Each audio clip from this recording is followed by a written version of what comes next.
അവരോട് നിങ്ങൾ ചോദിക്കണം, മോനെ ഇഷ്ടപ്പെട്ട വണ്ടി ഏതാ? എന്റെ ചെറുപ്പത്തിൽ ഞങ്ങള് നമ്മുടെ ചെറുപ്പത്തിൽ പറയുന്ന സോപ്പും പെട്ടി എന്ന് പറഞ്ഞ മാരുതി കാറൊക്കെ ആയിരുന്നു. സെന്നും 1000 ഒക്കെ നമ്മുടെ മാരുതി 800 കാറും സെന്നൊക്കെ ആയിരുന്നു അന്ന് ഞങ്ങളുടെ സ്വപ്നം കണ്ടിരുന്ന കാറുകൾ. പക്ഷേ പിന്നീട് അത് ബെൻസ് കാറായി. ഇപ്പൊ ആളുകളുടെ കുട്ടികളോട് നിങ്ങൾ ചോദിക്കണം ഇഷ്ടപ്പെട്ട വാഹനം ഏത്, അവർ പറയും ലംബോർഗിനി, ഫെരാരി പോലുള്ള പ്രീമിയം സൂപ്പർ ലക്ഷറി കാറുകളാണ് ഇന്ന് അവരുടെ മനസ്സിലുള്ളത്. നമ്മുടെ മക്കളായതിന്റെ പേരിൽ അവർക്കത് കിട്ടാതെ വരരുത് സുഹൃത്തുക്കളെ. നമ്മുടെ ഭാര്യയായതിന്റെ പേരിൽ അവളുടെ സ്വപ്നങ്ങൾ സാക്ഷാത്കരിക്കാൻ പറ്റാതെ വരരുത് സുഹൃത്തുക്കളെ. അങ്ങനെയെങ്കിൽ ഒരു നല്ല പിതാവ് നമ്മൾ ആവുകയില്ല, നല്ലൊരു ഭാര്യ ഒരു ഭർത്താവ് നമുക്ക് ആവാൻ പറ്റില്ല. മാതാപിതാക്കള് വളരുന്നതും കാല് വളരുന്നത് നോക്കി നമ്മള് പെറ്റ് പ്രസവിച്ച് അല്ലെങ്കിൽ നമ്മളെ വളർത്തിയെടുത്ത മാതാപിതാക്കളുടെ നൊന്തുപെറ്റ മാതാപിതാക്കളെ കൈ വളരുന്നതും കാല് വളരുന്നതും നോക്കി നമ്മൾ വളർത്തിയെടുത്ത മാതാപിതാക്കളെ അവരുടെ മുമ്പിൽ ഇപ്പോഴെങ്കിലും 18 വയസ്സാകുമ്പോൾ അവരുടെ ഉള്ളിലൊരു ആഗ്രഹമാണ്. ലക്ഷ്യങ്ങൾ നിങ്ങൾക്ക് അയച്ചു തന്നിട്ട് പഠിപ്പിച്ചു, എല്ലാ കാര്യങ്ങളും അവർ ചെയ്തു, ഇനിയെങ്കിലും അവർക്ക് എന്തെങ്കിലും ഒന്ന് ചെയ്തു കൊടുക്കാൻ പറ്റിയില്ലെങ്കിൽ നിങ്ങൾ ആലോചിച്ച് നോക്കുക, നമ്മൾ എന്തൊരു മകനാണ് എന്ന് നിങ്ങൾ ആലോചിക്കണം. എന്നിട്ട് എൻ്റെ സുഹൃത്തുക്കളെ ഞാൻ പറയാനുള്ളത്, നിങ്ങൾ എടുത്തു നോക്കണം, ഇനി ലോകത്തെ ഏറ്റവും കൂടുതൽ വളരാൻ പോകുന്ന ഇൻഡസ്ട്രി ഏതാണെന്ന്. ഇരുന്ന സീറ്റിൽ നിന്ന് എഴുന്നേൽക്കുന്നതിന് മുമ്പ് നിങ്ങൾ ഗൂഗിളിൽ സെർച്ച് ചെയ്യണം. ഗൂഗിളിൽ നിങ്ങൾക്ക് ആൻസർ തരും, അത് വെൽനസ് ഇൻഡസ്ട്രി ആണ്. അങ്ങനെയെങ്കിൽ ഇന്ത്യയിലെ നമ്പർ 1 കമ്പനി ഏത് നിങ്ങൾ സെർച്ച് ചെയ്യണം. അപ്പൊ നിങ്ങൾക്ക് കിട്ടും, അത് ഈ കമ്പനിയാണ്. ഇന്ന് നിങ്ങൾ സുഹൃത്തിന്റെ കൈപിടിച്ച് ബന്ധുവിന്റെ കൈപിടിച്ച് ഈ ഹാളിലേക്ക് എത്തിക്കേണ്ട അവസരമാണ് എന്ന് നിങ്ങൾക്ക് ബോധ്യപ്പെടും. അങ്ങനെ നിങ്ങൾക്ക് ബോധ്യപ്പെടുത്താൻ നിങ്ങൾ ആലോചിക്കുക, 2.5 ലക്ഷം കൊടുത്ത് 2011 എന്റെ അനിയൻ സൗദിയിലേക്ക് പോയതുപോലെ എത്രയോ ആളുകള് ലക്ഷങ്ങൾ കൂടി വിസയ്ക്ക് കൊടുത്തിട്ട് ജോലിക്ക് പോകുന്ന മണ്ണിലാണ് നമ്മൾ നിൽക്കുന്നത്. ഇവിടെ എന്തുകൊണ്ട് ഈ ഓപ്പർച്യൂണിറ്റി ആളുകളിലേക്ക് എത്തിച്ചുകൂടാ? വെറും 37,200 രൂപയുടെ പ്രൊഡക്റ്റ്, ഇത് വീട്ടിൽ ഉപയോഗിക്കാനുള്ള പ്രൊഡക്റ്റ്. ഈ പ്രൊഡക്റ്റ് വീട്ടിൽ ഉപയോഗിക്കുന്നു, നമ്മുടെ ഹെൽത്ത് ഇംപ്രൂവ് ചെയ്യുന്നു. എന്താ ചെയ്യേണ്ടത്?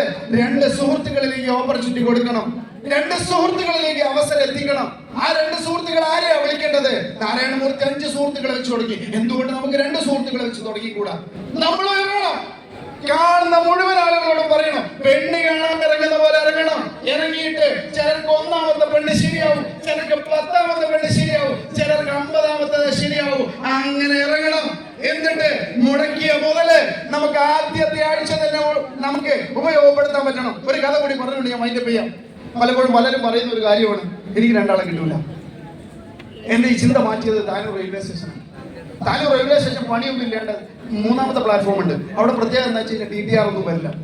അവിടെ ഇങ്ങനെ സുഹൃത്തുക്കളുമായിട്ട് ഇങ്ങനെ സാധാരണ സംസാരിച്ചിരിക്കാറുണ്ട്. അപ്പൊ എന്റെ സുഹൃത്തുമായിട്ട് ഇരിക്കുന്ന സമയത്ത് ഇരുന്ന് സംസാരിച്ച് രാത്രി 10, 10:30, 10:45 സമയമായി. രാത്രി ഒരു 10:45 സമയത്ത് സുഹൃത്ത് പറഞ്ഞു ഇനി പോവാന്ന് പറഞ്ഞു. അങ്ങനെ പോയി. പ്രത്യേകിച്ച് പോയിട്ട് കാര്യമൊന്നുമില്ല, പക്ഷെ പോവാണ് വീട്ടിലേക്ക്. ഗദ്യത്തരൊന്നുമില്ല. രാത്രിയായി. എന്റെ ബൈക്കിനടുത്തേക്ക് ഞാൻ ചെന്ന് നടന്നു പോകുമ്പോ റെയിൽവേ ട്രാക്കിലൂടെ ഇങ്ങനെ നടന്നു പോകുന്ന സമയത്ത് പറയുന്നൊരു സൗണ്ട് കേട്ടു, ഒരു വണ്ടി. ഞാനൊരു കല്ലെടുത്തു, ഒരു ഏറ് വെച്ചു കൊടുത്തു.